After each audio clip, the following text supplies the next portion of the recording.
Florida is a wild place, holding the title of the largest wilderness of any kind east of the Mississippi River.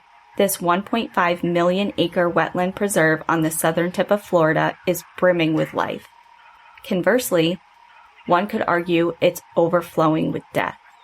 Murder, tragedy, and mystery run as rampant as the wildlife in Everglades National Park.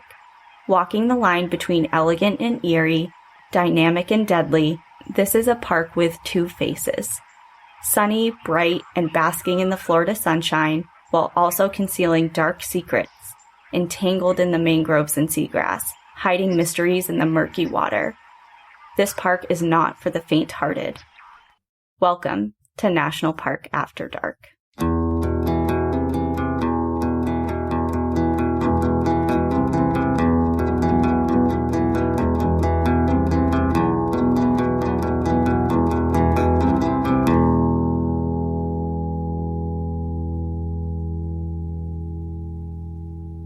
Hey everybody, welcome back to National Park After Dark. My name is Cassie. And my name is Danielle. Welcome back to another week. Happy Monday. Happy Memorial Day. We hope you're enjoying the weekend. Long weekend, if you're blessed with that. I know a lot of people don't get Memorial Day off, aka veterinary field. So yeah, no holidays for any type of medicine. Before we go in today's story, we're going back out into national parks like we do every Monday. But before we get into it, we just wanted to mention that last week we did post a new campfire story on Patreon, and Danielle brings us into the petrified forests and talks about some wild curses that are there. So if you're interested in that, you can go onto our Patreon. You can visit it through our Instagram on there and click our link. It'll bring you to our Patreon, or you can go on our website, npadpodcast.com. Also, we did mention it a week or two ago, but we did update our link tree on Instagram to include a Goodreads list. And we are going to be compiling all of our book suggestions on that site, just so everyone has one clear, concise place to access all of the recommendations for books that we use as references for different episodes. So if you're interested in that, you can access that through our Instagram. Yeah, and I think we don't really have that much to catch up on, and we're just going to go straight into the episode today. So I know I did my two-part story, so we've heard from me the past 2 weeks, and now it's Danielle's turn, and she has some fun stories for us today. We are going to Everglades National Park, and This is a national park that I don't think I've ever been in technically, but I have been to the Everglades area in Florida. Have you? No, I've never been down there. It is so wildly different from anything that I am used to. As far as when I go out into the wild and into the forest, it's woods, mountains, alpine lakes. That is what I am used to. And this type of environment is like a different world. And especially after all this research, I don't know if I would be super comfortable going out there alone. I feel like that's a kind of a theme for all the stories that we bring up, though, is like, maybe I don't want to go there by myself. Valid point. But we'll see how you feel after this. So we're going to head to Everglades National Park. And for this episode, I gathered all the information from Murderpedia, Mysterious Universe, the U.S. Department of the Interior's website, the Bureau of Aircraft Accidents Archives, the Collier County Sheriff's website, and a bunch of different news articles from Naples News, which will be linked in the show notes and the episode description. Just to touch on the Everglades first, we're going to get into a little bit about the park more in depth than we usually do, and that's because there's so much going on there. Everglades National Park is actually the third largest in the lower 48 states. Do you know what the first two are? Wow, so it's the third largest? In the lower 48, so the largest, my guess would be Glacier, but by your face, I think I'm wrong. I don't know. Okay, just tell me. So the two largest parks in the lower 48 are Death Valley and Yellowstone. I feel like I should have guessed Yellowstone at the least. Yeah, Yellowstone, I thought you would have gotten. Death Valley is a little bit more difficult to guess, I think, just because it's more of an obscure park. Not a lot of people by comparison visit it, but speaking from personal experience and driving through it, it's absolutely huge. So I wasn't surprised by that little fact.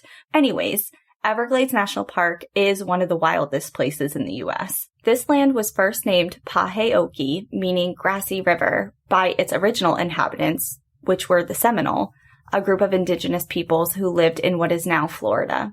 Now known as the Everglades, a word that comes from forever and the Old English word for grassy open place, it was established as a national park in 1947. Like I mentioned in the introduction, it encompasses 1.5 million acres of subtropical wilderness in southern Florida. It is home to one of the largest wetlands on Earth, receiving over 60 inches of rain a year, which I had to kind of Google and compare to something that I can relate to, and that's almost double what Seattle receives. Wow, that's... When you think of Washington, you guys just get rain. How many days a year? Like 300 days a year? So... And it's weird because when you think of Florida, you think of Sunshine State. The Everglades also has 9 distinct habitats.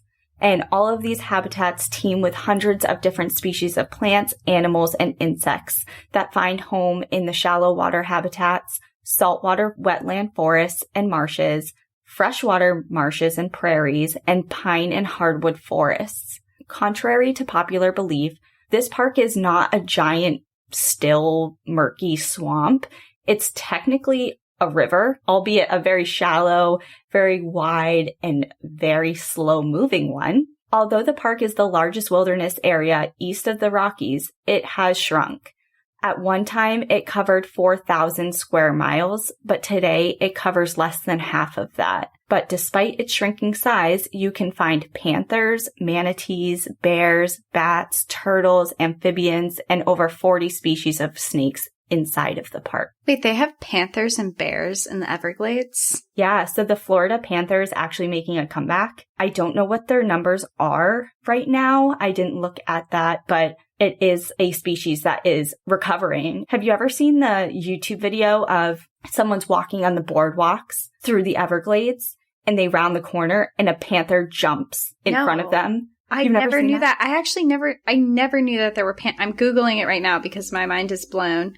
There's estimated 100 of them that live in South Florida. Wow. The species were nearly extinct by the mid-1950s. Today, the primary threats to remaining panther populations are habitat loss, fragmentation, and degradation. Wow, I never knew this. This is really cool.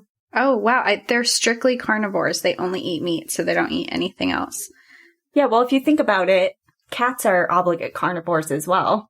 Like domestic cats, obviously. Yeah. They only consume rabbits, rats, and birds, and occasionally even eat alligators. What? I am telling you, the Everglades is like WWE SmackDown fights between all these different species. I went down such a YouTube rabbit hole researching this, and I'm actually going to tell you something that I think even creepier. I'm not to say that panthers in the Everglades is creepy, but this part is. This national park is the only ecosystem in the world that you will find American alligators and crocodiles coexisting. There have even been terrifying reports of Nile crocodiles living in the Everglades. In April 2012, a juvenile Nile crocodile was sighted lurking within a canal bank by a local botanist. Although wildlife specialists were called in to search for it, it wasn't located. For 2 years. Oh my God. So it was just there. Just to remind everybody, Nile crocodiles are scary as hell. They grow to be an average of 9 to 16 feet long and can weigh up to 1,500 pounds. They're also very well known to be aggressive, and they kill hundreds of people every year in Africa. Wow, that's really scary. Like, this is another thing. I went down, like, Google Nile crocodiles. Because when you see a picture... I'm already Googling them right now. Yeah, because when you see a picture of a crocodile or an alligator or whatever, just standalone, and there's no point of reference in the photo, it's hard to get a scale and an idea of size. But there are pictures of them with full wildebeests in their mouths. They're huge animals. Wow. In 2014, a group called the Swamp Apes, who specialize in searching for and removing invasive species from the park, captured the crocodile in a park canal. So this is 2 years later. It is believed that the crocodile had escaped from a facility in Miami-Dade County. And this isn't an isolated incident. Just as a side note, 2 other Nile crocodiles were captured in the Everglades in 2009 and 2012. So they're there. Oh, they're there, honey. And another thing that's there. Bull sharks have been observed swimming through the freshwater of the park. So a little science lesson. Sharks use an internal process called osmoregulation, which helps them maintain and control water and salt concentrations within their body. By using this process, they're able to adjust their kidneys to withstand varying salinity based on the type of water that they're swimming through. And it's thought that a bull shark, not a great white, was the real shark responsible for the 1916 Rhode Island attacks that led to the classic movie Jaws. Want to know a fun fact? Yes? My aunt is in the movie Jaws. I think I knew this. Yeah, she's in the very beginning when they have the fire scene. They're on Martha's Vineyard and they're all sitting around the campfire. In the very first shot, there's a video and she's smoking a cigarette around the fire. That's awesome. Yeah. Can we just take a moment? Bull sharks in freshwater, Nile crocodiles, alligators, panthers, bears. This is a place you're gonna die. I'm scared. I'm nervous. Now I want to know what your stories are because all of this is terrifying. Well, I'm just trying to set the scene. The scene is set. Not all species that swim, slither, or take root in Everglades National Park belong there. This park has a huge invasive species problem. Plant species such as the Brazilian pepper, which is a bushy evergreen tree, produces chemicals which appear to suppress the growth of other plants, the lionfish, which is a venomous predatory fish from the South Pacific, and insects like the ambrosia beetle from Asia have all made their way into the park. And I would be remiss if I didn't talk about the number one kind of hallmark invasive species of the Everglades, and that is the Burmese python. This snake is native to Southeast Asia and has really thrived here in the Everglades. According to the National Park Service, they believe the Burmese python is the main cause of the sharp decline in native mammal populations within the park. That's just one problem that invasive species can cause. Because these species typically lack natural predators, they outcompete native species, and they multiply unchecked, using up valuable resources such as sunlight, water, nutrients, etc., and native species suffer from this intense competition. So park staff actively try to remove these species whenever possible to protect the native ones and the habitat, and they beg people don't let it loose to help curb the release of unwanted pets. Because a lot of people who get these exotic species, especially of snakes, that aren't native to the area, they grow too big, they're too difficult to care for, whatever, and they let them go in the Everglades, and it just causes a huge problem. The remote and difficult to access twists and turns of the river system, tangles of mangroves, and fields of sawgrass are part of the reason that the Burmese pythons do so well here. They slither and slip away, largely undetected, blending seamlessly into the landscape. These features, unfortunately, attract another type of unwanted visitor. As of 2010, there have been over 175 unsolved homicides since 1965 in Collier County, which borders Everglades National Park. This county is over 2,000 square miles and is mainly uninhabited marsh and swampland. Two main routes that wind through this area are called US 41 and Alligator Alley, which is actually Old State Road 84. And these areas are hotspot dumping grounds for victims of horrific crimes. Many bodies have been found in the waterways or marshes of the Everglades, dismembered, charred, or stashed away. Sometimes all that's left are skeletal remains, and in other cases, all that remains are best guesses as to what happened to people, because the Everglades swallow evidence whole. There have been several cases of missing persons in the area surrounding the Everglades, such as the 1998 disappearance of Wendy Hudicock, the 2003 disappearance of Terrence Williams and Felipe Santos, and the 2009 disappearance of Aji Desir. While these cases are all different, none have been solved. No remains of these individuals have ever been found, leaving the door open to the real possibility that they were victims of foul play and perhaps they were sadly discarded in the swamps. Infamous serial killers, cannibals, and arsonists Henry Lee Lucas and Otis Toole have also spent time here in the Everglades.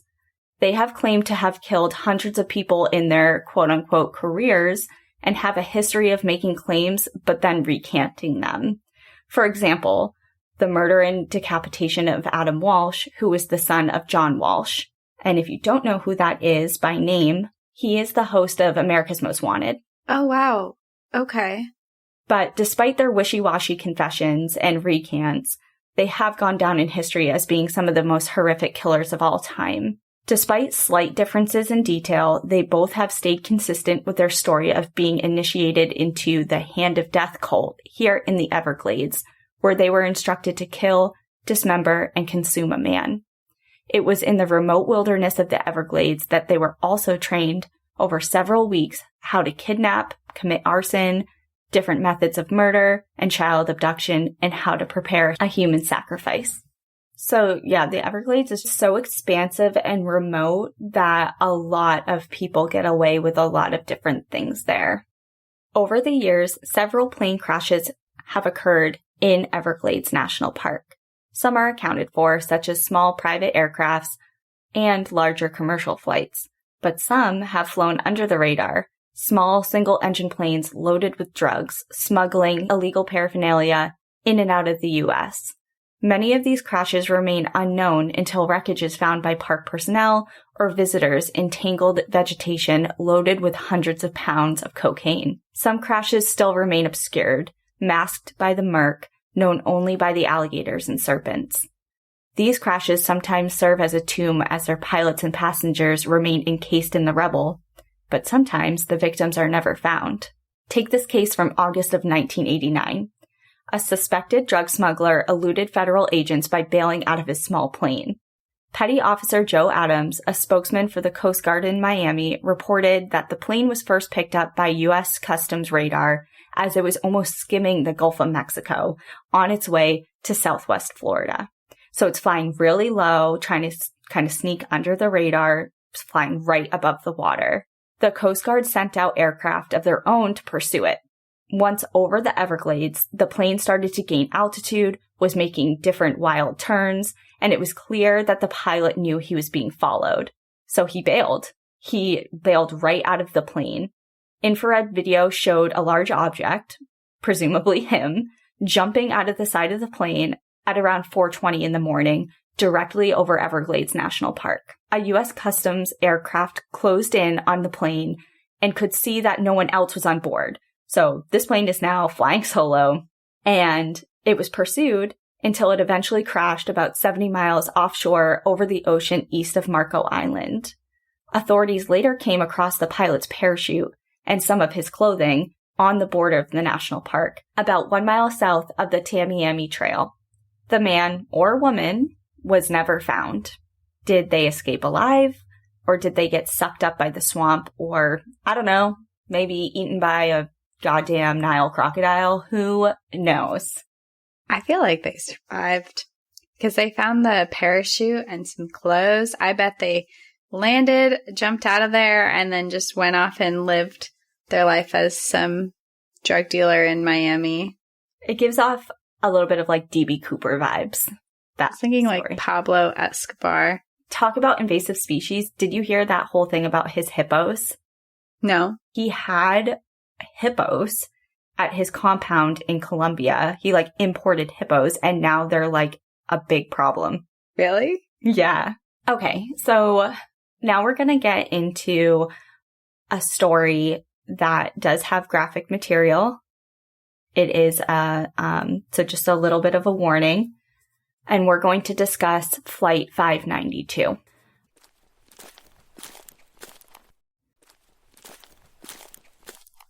One of the most tragic crashes in the park actually just mourned its 25th anniversary.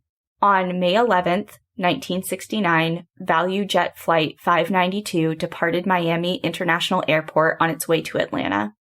The DC-9 carried 110 passengers and crew, and it crashed into the swamps of the Everglades just outside of the park 10 minutes after takeoff, and it killed everyone on board.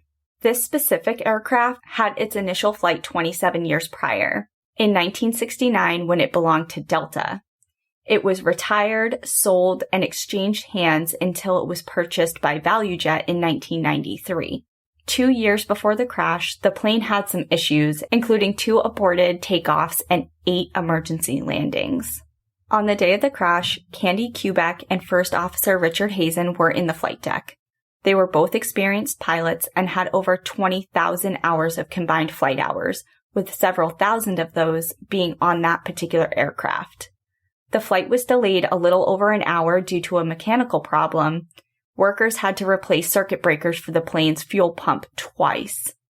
The plane finally left the runway at 2:04 p.m., and at 2:10, just 6 minutes after takeoff, passengers began to smell smoke. Almost simultaneously, the pilots heard a bang through their headphones and realized the plane was losing electrical power. The intercom was not functioning, and communicating what was happening in the plane to the flight deck was really difficult. So, against protocol, the cockpit door was opened. "Fire! Fire!" shouted the passengers, all captured on recordings through the cockpit voice recorder. Quebec and Hazen radioed air traffic control, requesting a return to Miami. Permission was granted, and 1 minute later, as Hazen requested the nearest available airport, Quebec began to turn the plane left. Flight 592 disappeared from radar at 2:13, the exact time it crashed. Eyewitnesses nearby watched as the plane banked sharply, rolled onto its side, and nosedived straight into the Everglades at a speed of 507 miles an hour. Recovery of the victims, or what was left of them, was extremely difficult. The location was very difficult to access. It was not visible from the nearest highway, and it was only accessible by airboat or helicopter. The recovery was brutal. Several feet of water laid atop silty muck at the bottom of the swamp, and that muck could reach up to 30 feet. Muggy, hot conditions, the murky water, jet fuel greased the surface of the water, swarms of insects, tangles of seagrass, all made it difficult to navigate the terrain and made the efforts really labor-intensive. 7 body bags were removed from the scene, although no complete body was ever recovered.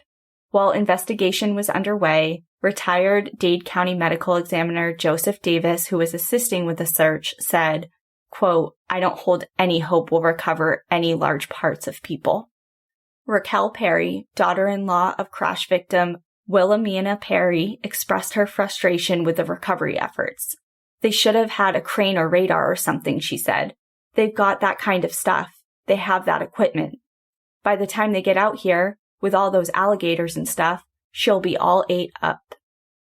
Speaking of alligators, sharpshooters were actually positioned around the scene while workers were trying to recover bodies to scout for alligators and snakes and shoot them on sight.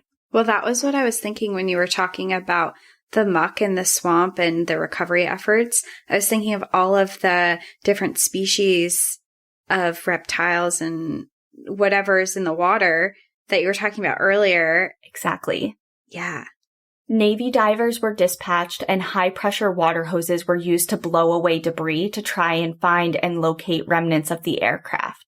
Tattoos, fingerprints, dental records, clothing, and scars found on pieces of body parts were all used to help identify victims from the tiny portions of remains, such as fingers and feet, that were found.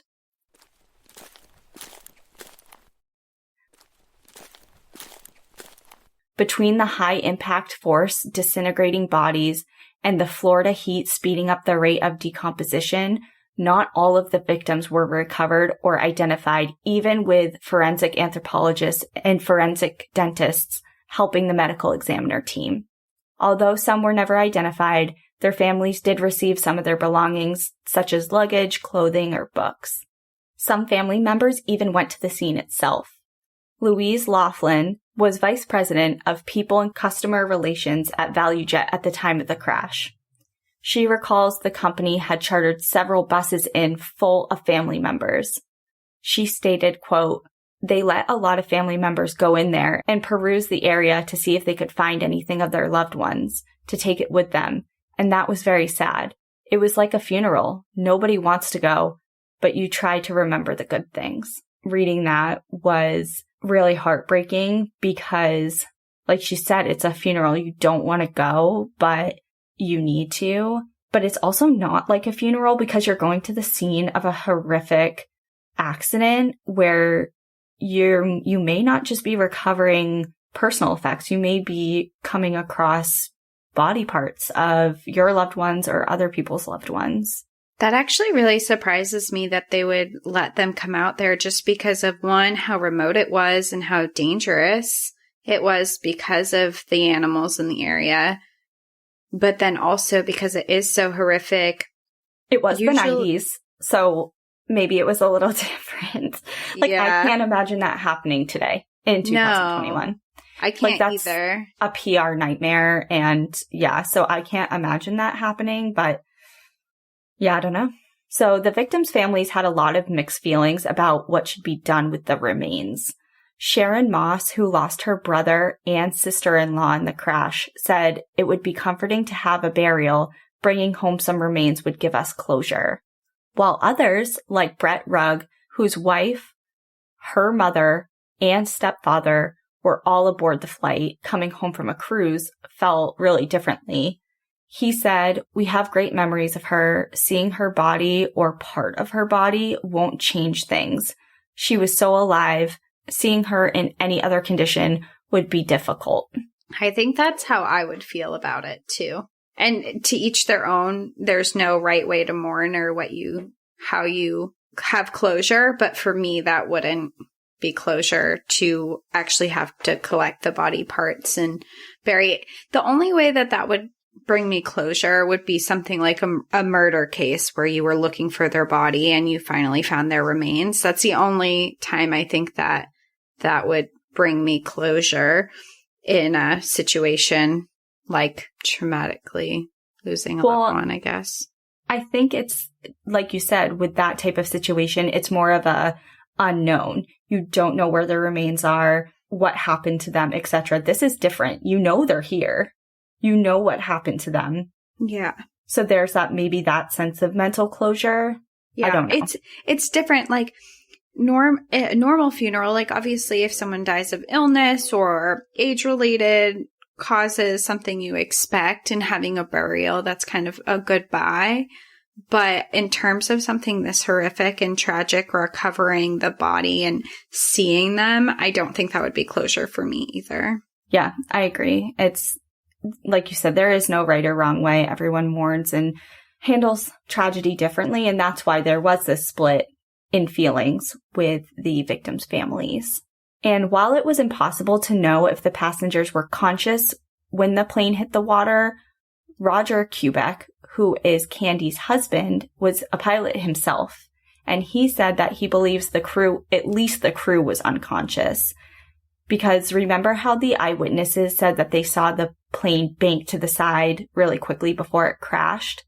Roger says that seems consistent with an unconscious crew because the angle of the plane never changed. It looked like no one was trying to correct the trajectory, meaning they must have been incapacitated in some way. Like there was no correction of the plane.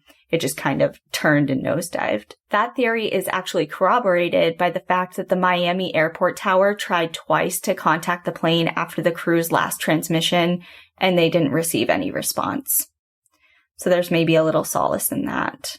So why wouldn't they have been conscious at that point? There was a fire. Remember, there was the fire and... Oh, yeah. Okay. That makes sense. So the victim's family are also looking for a different type of closure. Mauro Osile Valenzuela Reyes was a mechanic working for the airline's maintenance contractor, SaberTech. In 1999, he faced criminal charges after crash investigators determined he had a role in mishandling and packaging of oxygen generators that were placed in the DC-9's cargo hold. So these generators were discovered to have missing their safety caps, which was a requirement. and those same generators ignited in the cargo area, which caused the crash. So this man fled his federal trial and has evaded capture for over 20 years. He is now on the FBI's most wanted list, and a $10,000 reward for information regarding his whereabouts is being offered by the FBI. In that same year, 1999, a memorial site was built in memory of the 110 victims of Flight 592. 110 concrete pillars point into the Everglades towards the crash site. Remembrance ceremonies are held there each and every year, with the most recent being just a couple weeks ago, where family and friends gather to share memories of loved ones that they lost that day. Years later, remnants of the disaster are still being discovered by people traveling through the Everglades. Whether or not they belong to Flight 592 or to Eastern Airline Flight 401, which crashed in the same area in December of 1972, killing 101 people, is difficult to know. But what we do know is the Everglades are a very wild, unique, and rugged place. If you visit, be sure to keep your eye out because you never know what you may find. So that is kind of a very skimming the top of the different things that have happened in the Everglades. And for those of you who want to know more, next month, which will be June's Patreon campfire story, is going to take place in the Everglades. So like I just mentioned, there have been a ton of plane crashes in this park, but none so famous as the 1972 crash of Flight 401 that I just mentioned. This particular crash claimed the lives of 101 people, but there were survivors. There were 75 survivors. And the story that I'm going to tell will cover the crash itself and the stories of the survivors, but we're going to sprinkle in some paranormal because parts of the wreck were salvaged and they were used in other planes. And as soon as they started being outfitted to other planes, reports started popping up that victims of Flight 401 were starting to appear in those new planes.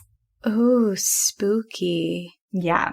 There is a book about this crash in particular, this big aviation disaster, and it really takes a deep dive into the story. So I want to do it justice, and I want to commit an entire episode solely about that.